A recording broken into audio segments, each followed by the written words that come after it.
And we're live, gentlemen. Welcome back. How you guys doing this week? Fucking beautiful, Zach. Awesome. That's G-Dub from the Deep South, making sure that everyone has a little piece of his Bible. G-Dub, who do you got behind you today? Oh, we have a friend of mine posted this on Facebook. It's a little pool game between oh shit, I guess I got the Republican side. He posted two pics. It was the Republicans on one side shooting pool, Democrats on the other. It was his President's Day photo. I thought I pulled up the Dems, but You did. I think this must have changed because I just saw I saw the other one a second ago up there. So you must have maybe it's done a really slow slideshow. Yeah, maybe, I don't know, but you see we got the Bush 1, Bush 2, Reagan, Lincoln, Milhouse. Good old boys. Yeah. Eisenhower there, Nixon. Yep. Right. Teddy. You got to find one with their skull and bones, like inside man, inside the. That would be the Democrats and Republicans together. That would be the skull and bones. And hailing from the Dale, that's by the Ferns over near Detroit. What's There up, are Ray? no ferns in this town, Zach. None. I don't believe that. I don't believe that. There might be some inside somebody's porch in the summertime. Hey, quick question for you. How many people on this painting do you think would have to run as a Democrat if they're alive today? See, Reagan, Lincoln, Eisenhower, Ford. Who's this one guy right here? Closest. I can't see his face. I can't tell who that is. Closest to you, Gary. Is that Teddy Roosevelt? That's Teddy Roosevelt. Yeah, that's Teddy, but I don't know who is that. That's Ford with. Ford. Truman, Okay, so right? no, not Truman. That's Eisenhower. Eisenhower, yeah. Yeah, Truman was a Democrat. Oh, yeah, right. So. Yeah. Well, I think everyone I up don't think any there of them except for run I for think Democrat. Nixon and the Bushes would still be able to be a Republican today. I think everyone else up there though would have had to run as a Democrat. no, I'd say everybody has to run as a Republican if you want the next presidency. Oh, well, Guys, yeah, for the next one. guys. The next one is going to be Republican. We all know this. I don't know, dude. Jeb Bush, I don't think. Okay, so this is GW. I'm gonna bring you in on a little conversation Ray and I had earlier today. Mm-hmm. Through Facebook, and Ray made the prediction that it's going to be Jeb Bush and Scott Walker for that'll be his vice presidential candidate, right? Okay. Bushwalker, wasn't that a character in Star Wars? Bushwalker, Skywalker, Yeah. Bushwalker. I think, and I told Ray, I replied back to Ray, and I said, I don't think so. I don't think the Republican mainstream will capitulate to the Tea Party again. I think they're done with that. And, the Michelle Bachmans, the Sarah Palins, the Rick Santorums, they're done in the party, I think. I think what we're going to see is a more moderate candidate because they want to win and they know they're not going to win with Tea Party people. Well, I've been listening to WJR quite a bit, probably to my detriment. But they've been nonstop talking about the next leader has to be Republican, and he has to be anti-Muslim, and we need to go to war, and we need to kill a bunch of Muslims. Fair enough. So, Pretty fucking crazy. Yeah. I mean, with both parties are all about the military-industrial complex. So, I mean, I think both candidates. Well, I mean, I can't see Warren running on some war ticket, but I can see every other Democrat running on it, Oh, yeah. including Clinton. And Right. I think Warren is about the only one that wouldn't run on that that war ticket. Who's that other guy that not Sanders? He probably wouldn't run either. Yeah, you're right, Bernie Sanders, but he's an independent. He's not even a Democrat. Yeah, but he would have to, if he wanted to get elected, he'd have to rejoin the Democrats, and that's how he votes anyways as a Democrat. He just did that. He switched to an independent really because he lost his primary and decided he still wanted to be senator, right? He's a senator, not a House, and decided he still wanted to be a senator, and ended up winning the election. So he's not a independent on ideological grounds. He's an independent out of convenience sake, much like Joe Lieberman did. Remember when Joe Lieberman did that because he lost his primary, and he ran as an independent and won as an independent. So yeah, deputy dog. Yeah. So I don't know. I think people are starting to announce. They're starting to figure out who's running. The fact that Mitt Romney has just announced that he's not, a couple weeks ago announced that he isn't going to run. It opens up the playing field for a lot of Republicans because all that money that Romney may have been able to get from donors is now up for grabs. I think that's part of the reason why Jeb Bush announced so early that he's going to run. That way he can shore up all that money. Well, the reason Mitt Romney didn't run is the Koch brothers told him no. Yeah, but the thing is, though, the Koch brothers don't like the Bush family. And part of the main reason is because the Bush family is a mainstream Republicans that are unlikely to capitulate to the Koch's Tea Party idea of America. So, the Kochs are going to put up somebody. It may be Walker. I mean, that's seems like where it's moving to. And so the Kochs are going to promote Walker. And I think what's going to happen is I think the rest of the Republican Party will turn this down because they don't want to have to answer to these two brothers, who happen to be billionaires. So that's what I would think. I mean, and then Jeb Bush said today in a speech that he's his own man. Yeah, he's his own man. Whatever the hell that means. And I'm like, well, prove it. Run as an independent. Right. Passionate conservatism. Yeah. So. I don't know. I still want Palin to run.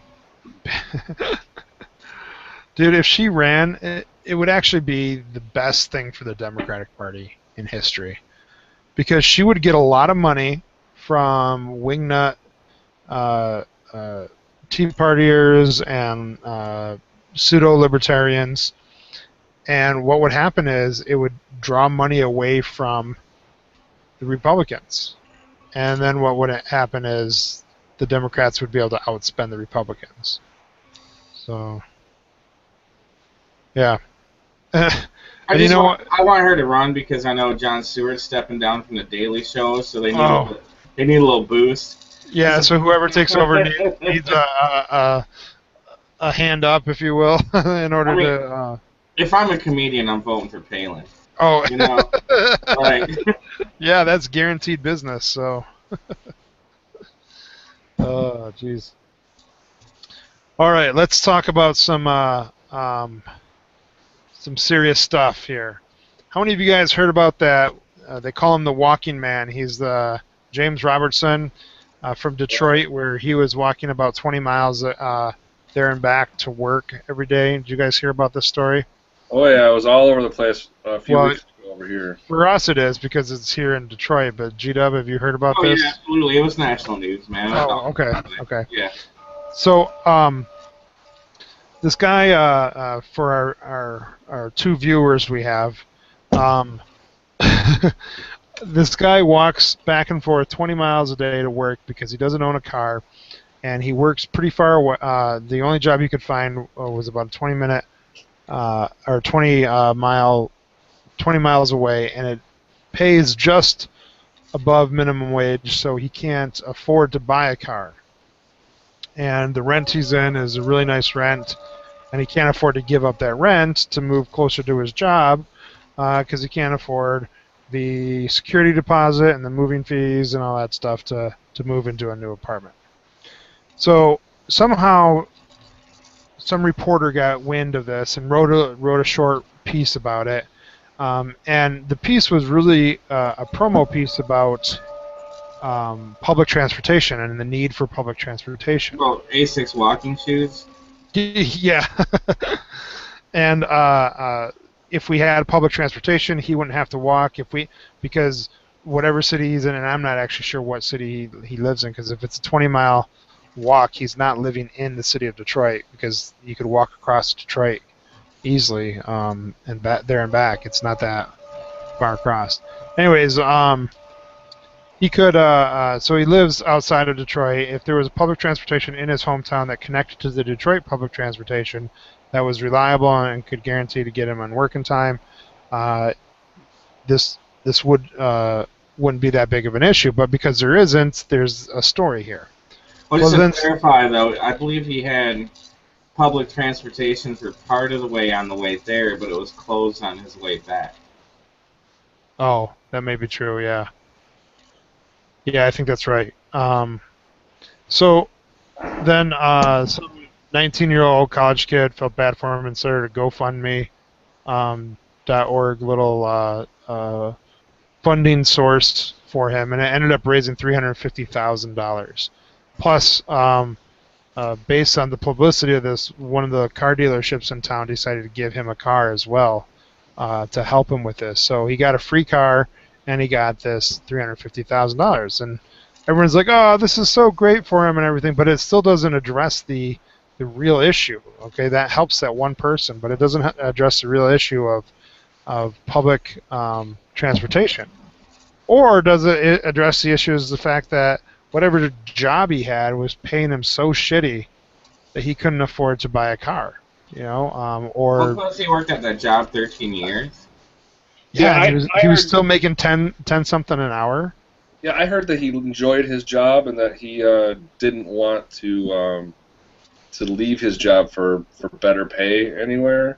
He enjoyed the people he worked with, and that's why he continually went to this employer.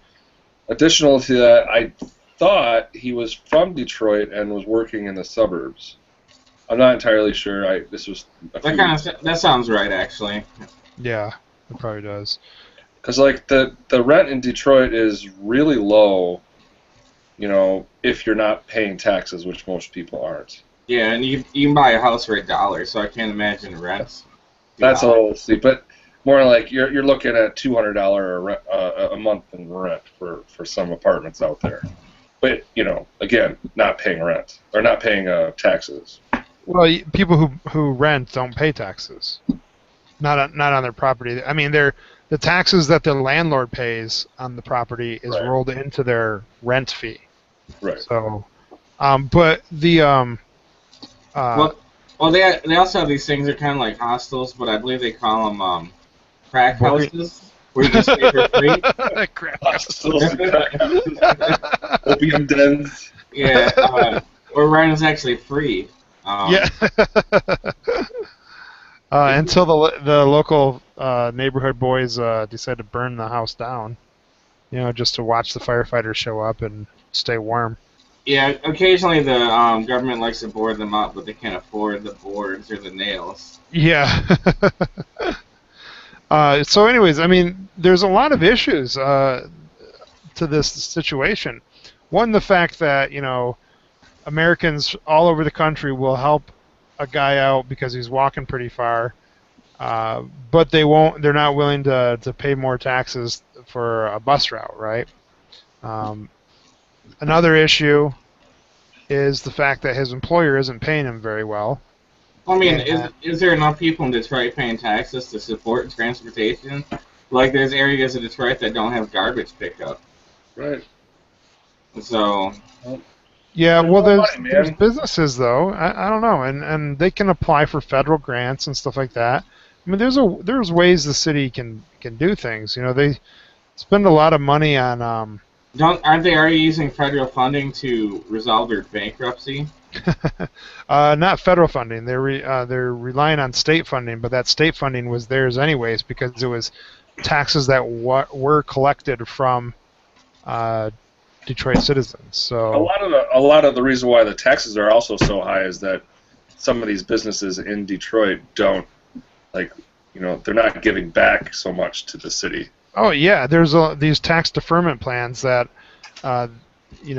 economic developers from the city of Detroit say, hey, you have 50 or 100 employees. Why don't you move your headquarters or your job to or your business to inside the city limits, and you won't have to pay taxes for 20 years. Yep. And some businesses have taken them up on it, but I think it's something like only half the businesses in Detroit are actually paying any taxes at all. Yeah. And that's kind of ridiculous. That's weird that the city is trying really hard to generate funds to build this huge green space, location, and that's just going into a whole other realm. I think we're starting a huge tangent here, but the money isn't there.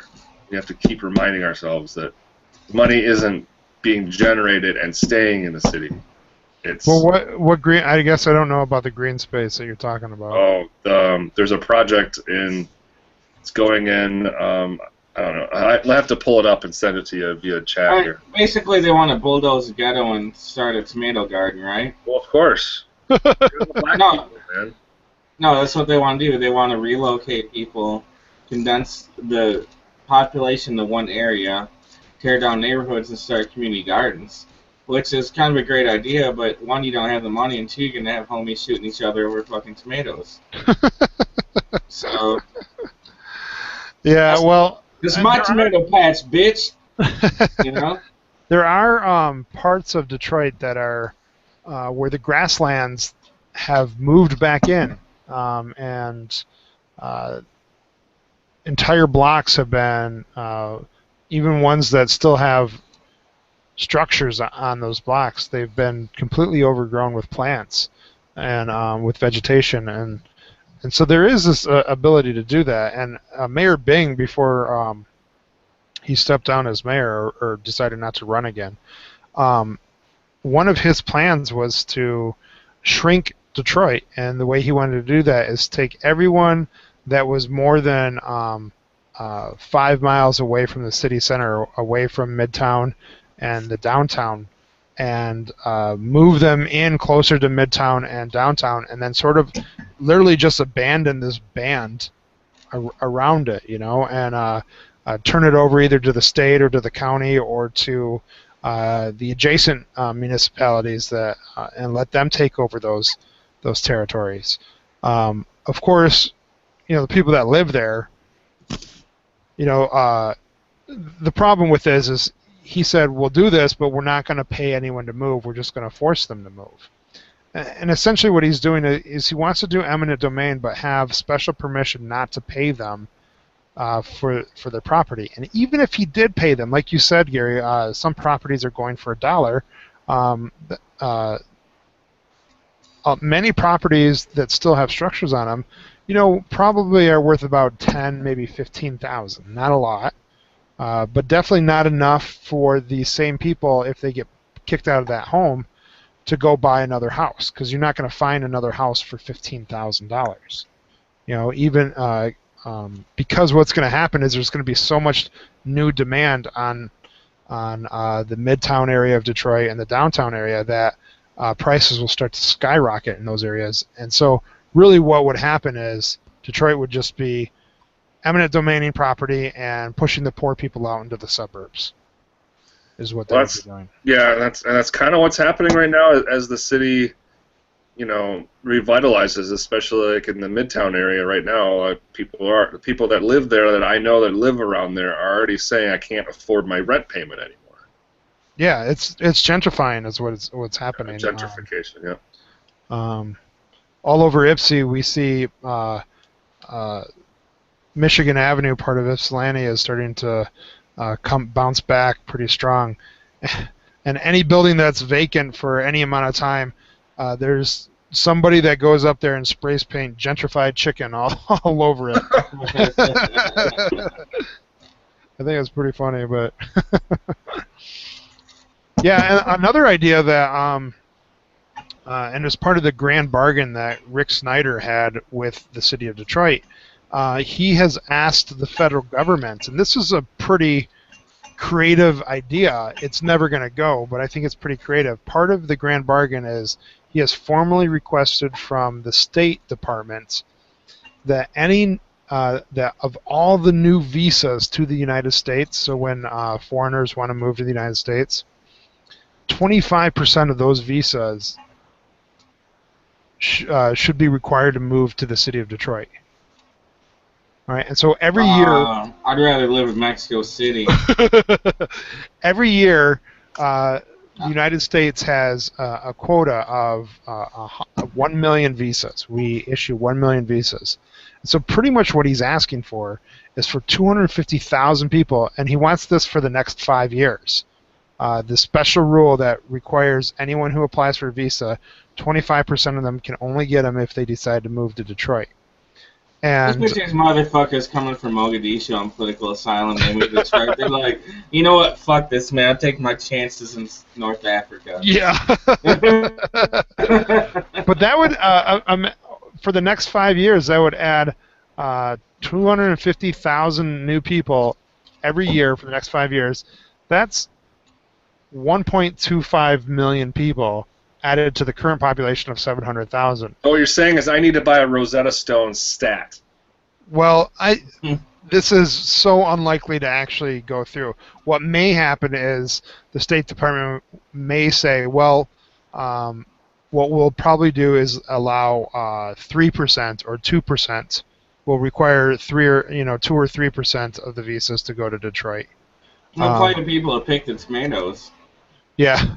Well, I mean, but the visas, though, they're not just these aren't asylum visas that they're asking. They're asking for people with work visas to come to Detroit. So do we get Russian brides too?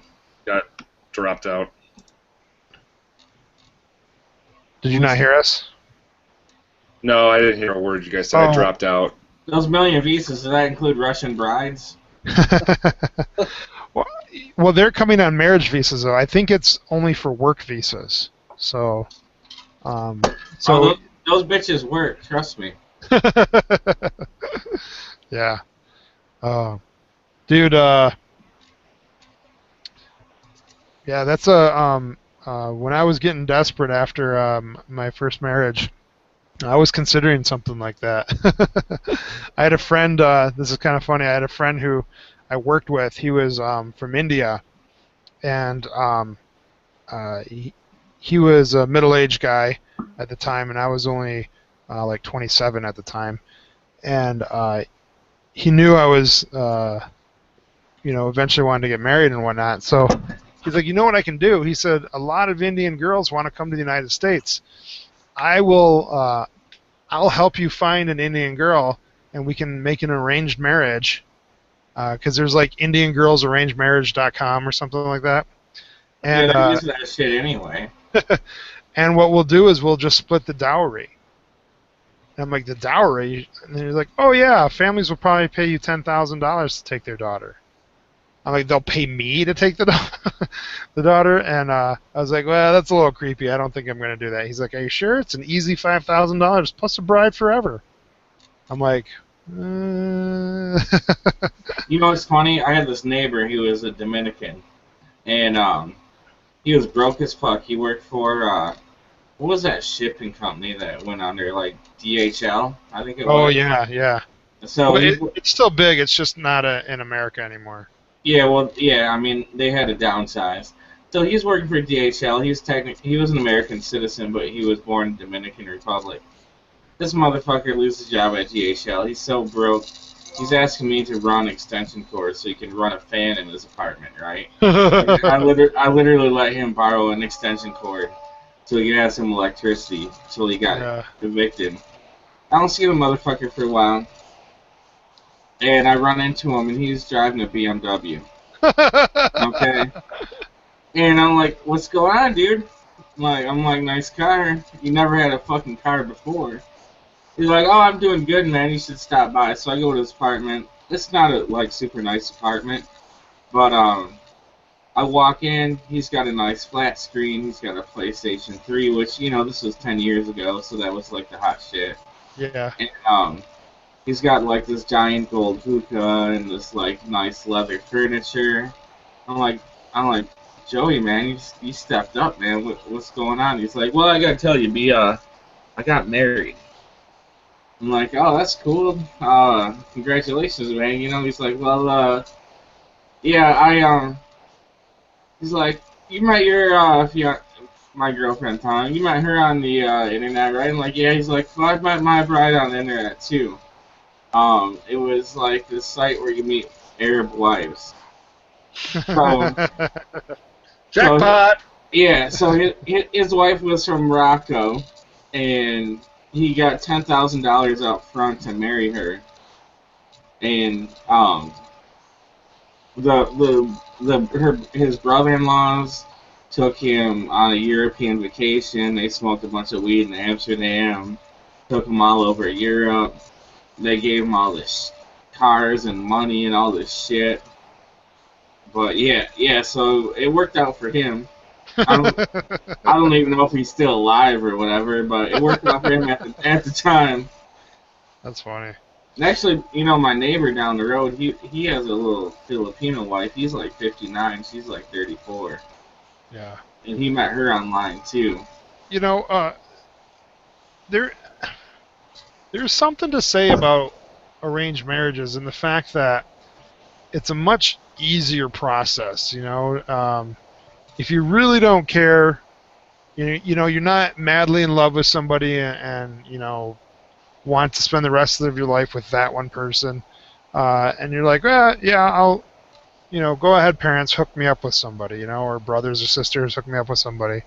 I can see that being a very comfortable option. You don't have to go out in the dating world or anything like this. I mean, if you think about it, me and my wife were technically an arranged marriage. Our parents introduced us to each other. They set us up on a blind date, and of course, here in America, we still have the custom of dating and whatnot. But it was kind of the same way. The only thing is, no one paid me to to take care of her for the rest of my life. So I should see about that. See if I can get like 10 grand out of them somehow. Well, it's funny. I sat down with my my neighbor down the road. He's in his late 50s, and he was telling me how he met his wife, and he's like, "Yeah, man, I ended up on this website, and there's these 18, 19-year-old chicks like begging me to take them and marry them and take them home." And I was like, "I couldn't do it that young, but yeah, my wife's 34. I could do that." So he's like 59, she's 34. She's smoking. She's a sexy little Asian chick too. I ain't gonna lie, but yeah, I don't know. Well, I wonder. I mean, I imagine at a certain point here in America, and I don't know enough about marriage history or family history or anything like that, but there must have been a point where arranged marriages were commonplace up until a certain point. I wonder when that was. When because it's pretty much only Western Europe and the Americas that don't use arranged marriages. So I wonder how that changed in Western culture. And you read back at like books from the Puritan age, and all the way probably up until like the Civil War, and you can see a lot of those relationships were arranged. And you married people from within your class, and the dads discussed things first before their kids got married. I mean, women didn't have the right to own property or vote in this country till like what, 1920? So you think that's when it really changed, is in 1920? Or do you think it changed? I mean, like, women did not have a fucking choice. Yeah. You know, if you're not allowed to own property or fucking vote or do anything or even work, I mean, what job could a woman hold before 1920? They could be a teacher or a nurse. Yeah, and that's a good point too. Like historically, if a guy only had daughters, he would quite often hire an apprentice with the hopes of turning that apprentice into a son-in-law. You saw that quite often too. Wasn't that book Johnny Get Your Gun? Wasn't that book about that? Was that the name of the book? No, Johnny Tremaine? Johnny Tremaine. Yeah, Johnny Get Your Oh, Gun. really? I was What's that making from? that up. Holy fuck. Yeah, you're right, Johnny Tremaine. Because he was the silver shop, and that was the whole point that they because the silversmith didn't have his own son, he hired an apprentice with the sole purpose of having that apprentice eventually marry his daughter, and take over the business. The good old days. Oh, the good old days, yeah. hmm Ray would have gotten married off probably for 3 goats and a lamb hock. G-Dub. But G-Dub, your before dowry would have been a tea kettle. let's say before we kill that subject, though, I mean, wasn't it really up until the 1950s before women could really do assortment jobs when we had Rosie the Riveters in the factories building tanks and shit? Yeah, well, it was because of World War II.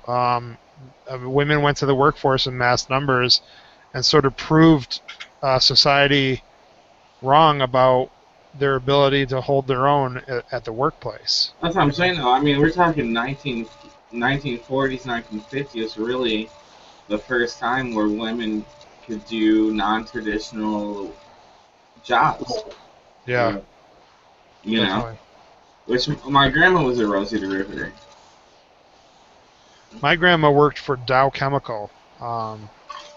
She was a lab tech at Dow Chemical. Yeah, my grandma built tanks during World War II. That's pretty cool.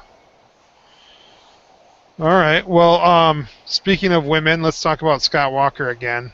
Sorry, guys, to bring up this douchebag again. But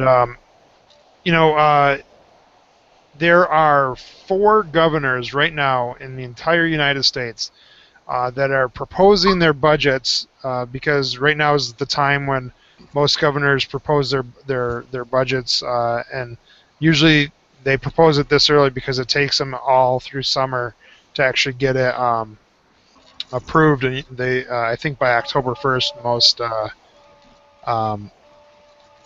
most states have to have their budgets approved by October 1st, because that's the start of the fiscal year for a lot of states.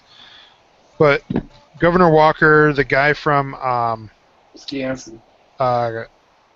the guy from Kansas, Louisiana, and Michigan, Michigan, are the only 4 governors in the United States that are proposing a cut to education, a cut to funding education.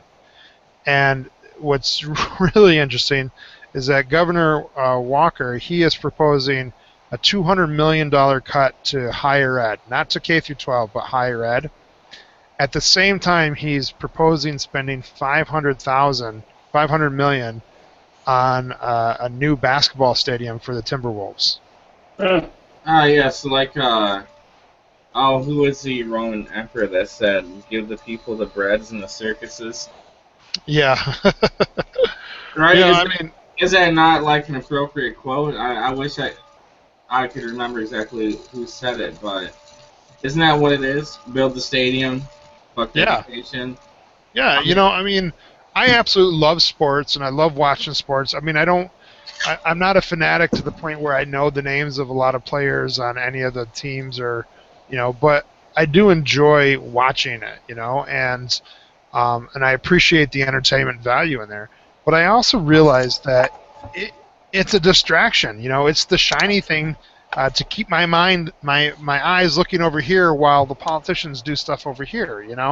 And I'm not a fool, and for Walker to do something so blatant highly suggests that he thinks his state is a bunch of fools, and that they would rather have a stadium than better education.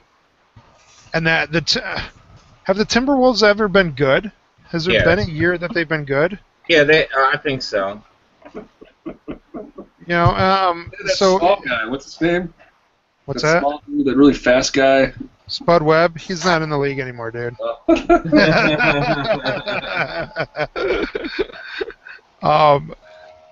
Michael Jordan, he played basketball. Wait, are you talking about Nash? Nash is, Michael Jordan, he played basketball.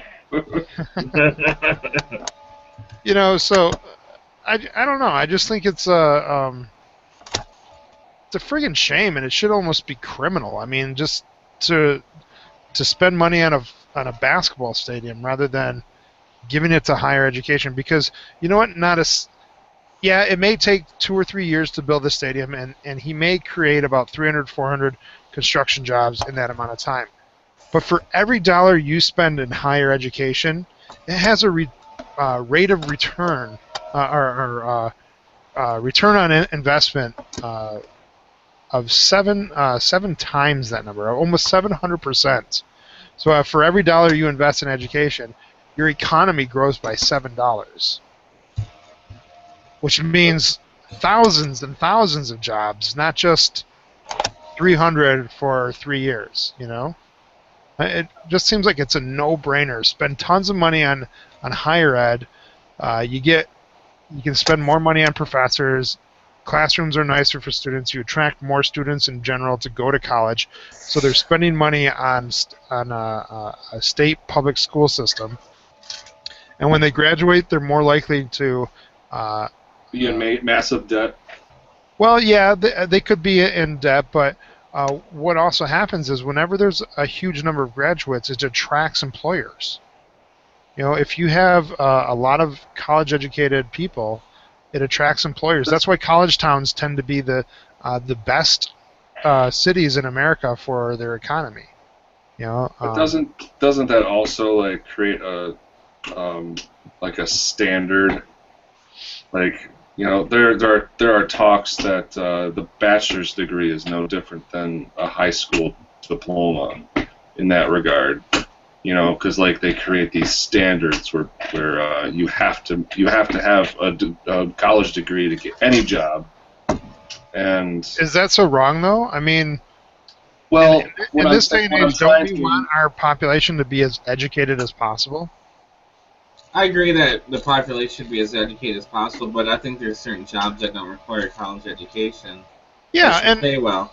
And my other point one is there are certain people that are not educated enough to have a college degree. Actually, I don't even want to say educated enough, who don't have the mental capacity to have a college degree, but they should still be able to work 40 hours and be able to afford an apartment, food, clothing, and electricity. Oh, I totally agree, but you got to remember when I say higher education, what higher education is anything that is post-secondary. You know, so it can mean a vocational school, it could mean trade school, it could mean community college, and it can mean a bachelor's degree or higher. So it doesn't necessarily have to be a 4-year traditional degree. Well, but that's the problem is Walker is cutting funding for anything that is post-secondary education. And that's going to end up hurting his state more than anything else he does. Yeah.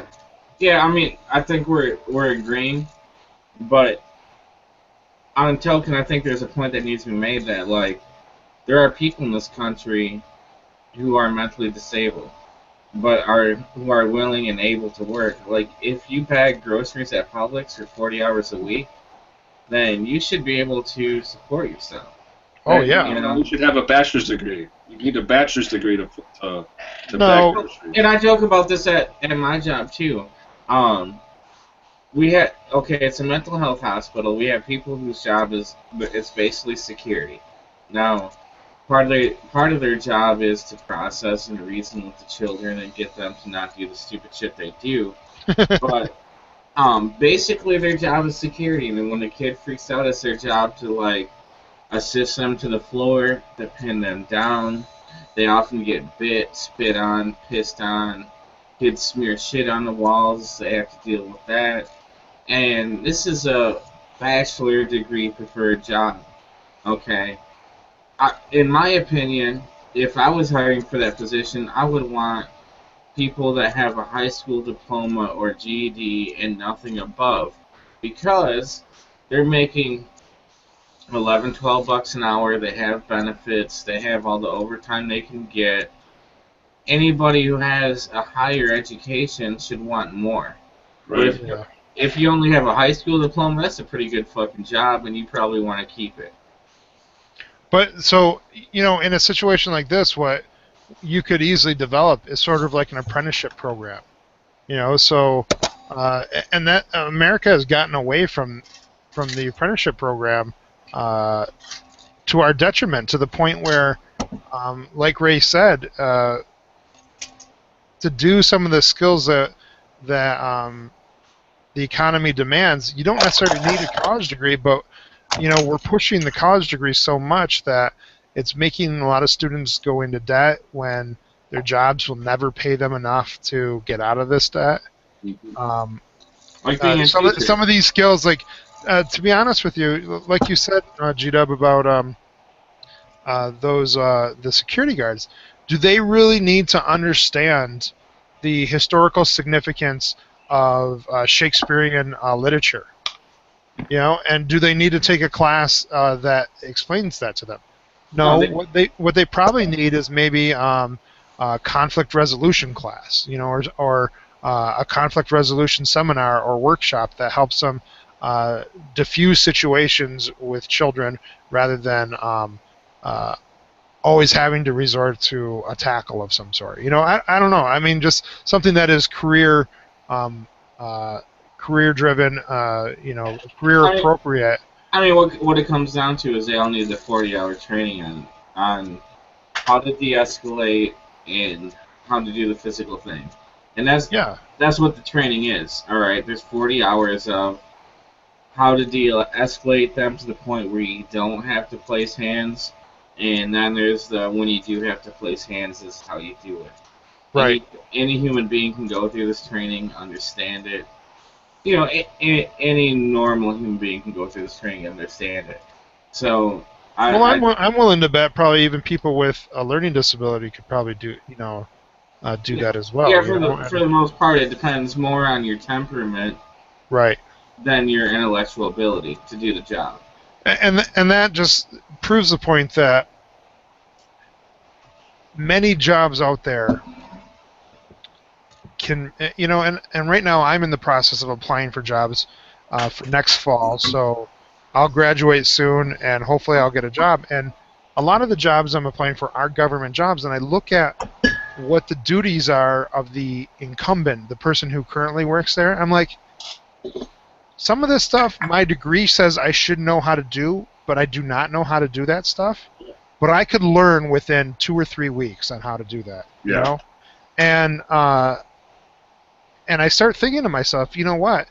I could probably learn any job on the job, except for maybe being like a surgeon or something like that, where life would be in your hands and you need, or an air pilot where you need flight simulations or actual. No, I think 2 to 3 weeks you can learn how to land and fly a plane. I really do. I think so, but I wouldn't want to do that on the job, and I'd actually want to go through a training program that showed me how to do that. I bet 3-4 weeks of simulators you can learn how to fly and land a plane. I'm only saying this because I knew a pilot and he was an extreme alcoholic, and he fucking you could land and take a plane off. Yeah, and so I'm willing to bet that almost all the jobs out there, for the most part, do not actually, like Ray said, doesn't actually need a college degree to do that job. There are some things though where we do want, there's a prestige value added to the job, and so we do expect them to have it. Or there may be some safety concerns where we do want them to be certified that demonstrates that they do have knowledge before they even start, like engineering, right? We don't want someone to build a building, and we're not really sure if that guy was qualified to build the building or not, you know? How many college professors are you like, this guy has a fucking doctorate? You know? Yeah.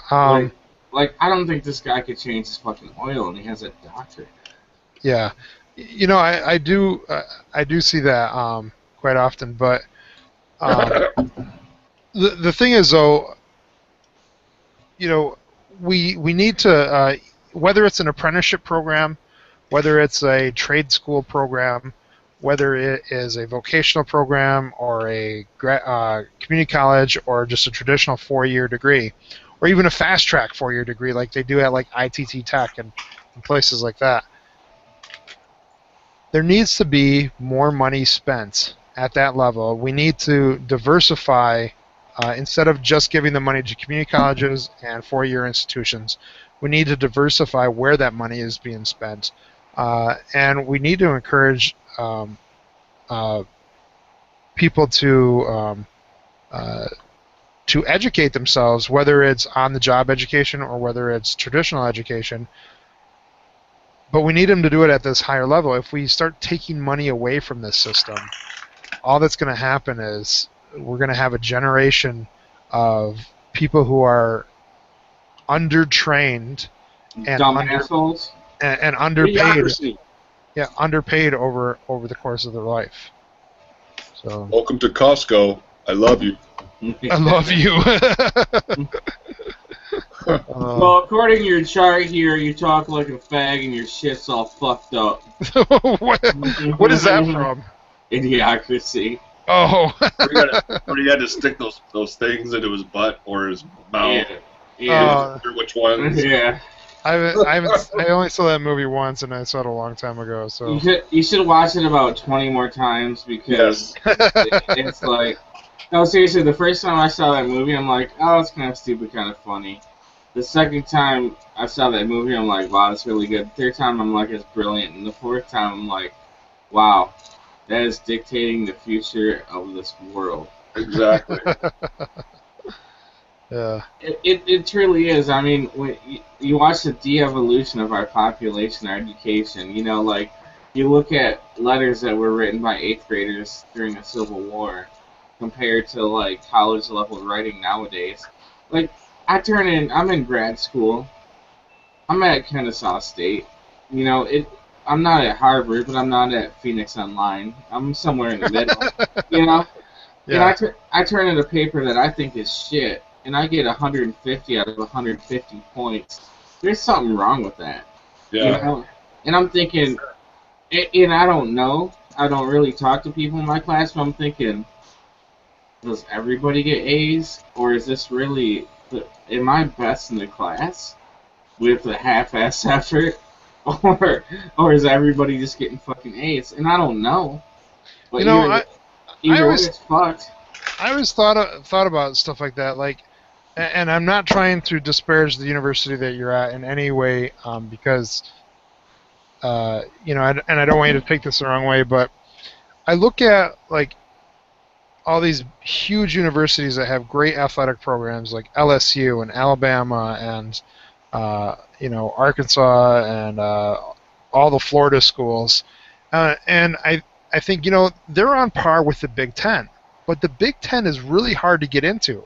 Almost all those schools, you have to have like a 3.9 in high school and all this volunteer shit to get into it, right? The Big Ten schools are pretty hard to get into, with maybe the exception of like Indiana and MSU, you know, and those are kind of easier to get into of the Big Ten. Wait, is it that hard to get into Michigan if you have a 4.440? Oh, well, but this is the point I'm trying to get at, though, is that I'm not talking about the athletes themselves. Mm-hmm. I'm talking about all the friggin' other people that go to these schools. And if their academic criteria is just as hard as the Big Ten, how the fuck are they so huge? And, you know, I don't know. And so I'm wondering, well, maybe their academic criteria isn't nearly as hard. And that's why a lot of people in the South are fucking idiots, because their colleges are not truly academically challenging like they are in the North. And I have never gone to a Southern university.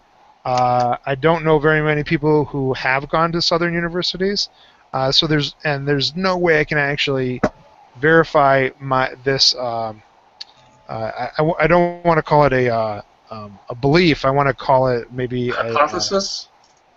No, not even a hypothesis. Just a hunch I have. Assumption? Yeah. Well, it's funny. Somebody I worked with applied to be in the leadership program that I'm in, and was denied. And when I look at it, dude, my GRE score wasn't very high. All right, I wrote my essay or whatever. My GPA at my old university was 2.9. Yeah. I really wonder how I got in. She didn't, and she's an African American female, which. Well, that tells you why she didn't get in, because it's a Southern school. But no, don't blacks and females get more points on the fucking? In the North they do, but not in the South. Okay, maybe that's it. I don't know. I don't know. I'm just I'm assuming because the South there's so much residual racism that still exists down there that But I can easily see something like that. Aren't college campuses liberal bastions?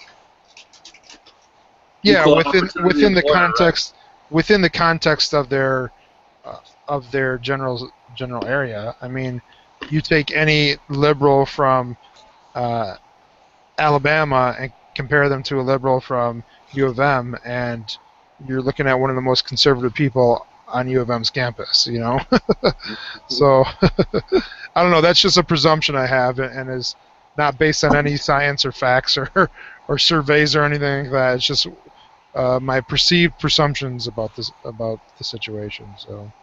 Yeah, I don't know, man, because college campuses are usually pretty liberal no matter where you're at. I mean, and there are liberal bastions all over the South. I mean, one of the biggest hippie communities in the whole East Coast is Asheville, South Carolina. North Carolina, yeah. Or is it North Carolina? Yeah, it's in North Carolina. Yeah, and that university is fairly liberal. But that's because it's pretty much an art school is really what it is, I mean, the whole town is very liberal. Yeah. In general, it's just kind of it's a hippie commune. Yeah. Well, gentlemen, I think we have. I was just about to say, I gotta go our to time. bed. This cat is attacking me. That's why you have to go to bed, because the cat is attacking I you. just had to throw that in there. Your if-then logic is a little faulty there, Ray. I'm If sleepy. cats attack, I must go to bed. He's letting you know it's snuggle time, Ray. Yeah. Although he doesn't sleep with me, so he wouldn't know what snuggling is. What does he do? Just cause havoc all night long? Yeah, we just keep him outside of the bedroom, and God dang it, cat, get down. Yeah, and he just meows all night, and it is what it is.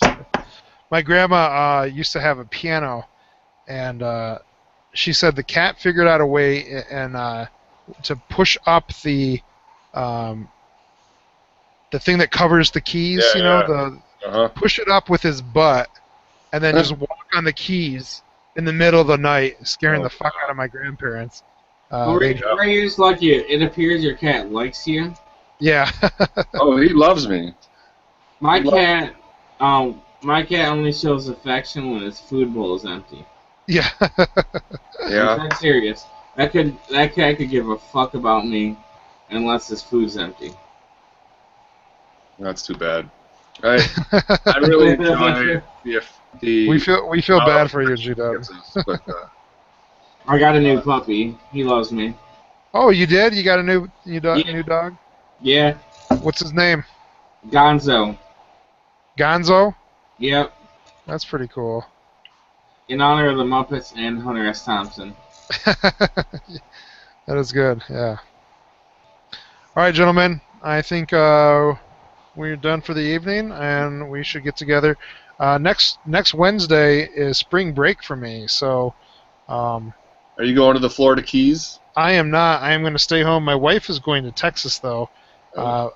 So, I honestly don't know what time. I have to pick her up on Wednesday. I don't really know what time, but I will keep you guys updated. Long drive to Texas. No, I'm picking her up from the airport. That's a good one, though, Ray. So, depending on what time I have to pick her up, may depend on what time we do the show. But are you guys still on for a Wednesday night show? Yeah, I'm usually on. All right. Yeah, it's all debatable, I guess. My schedule's so crazy on Wednesdays. Oh. We'll keep in touch though.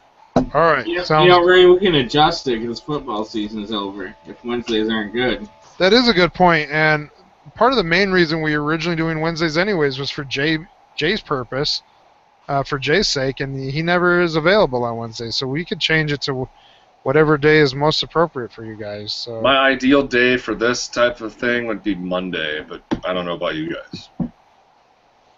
G-Dub, what do you think about Monday? Monday's alright. I always have assignments due on Tuesday, so after Tuesday is better, but Monday is alright. I can plan around it, Well, let's before we make any changes, let's get Al in the mix at least. Yeah, we'll just talk about it online. And see what he thinks. So. Yeah, that's cool. But I can usually work with it, however, Yeah. Sounds good. All right, gentlemen, you guys have a great week, and I will see you next week. All right, homies. Bye-bye. Bye.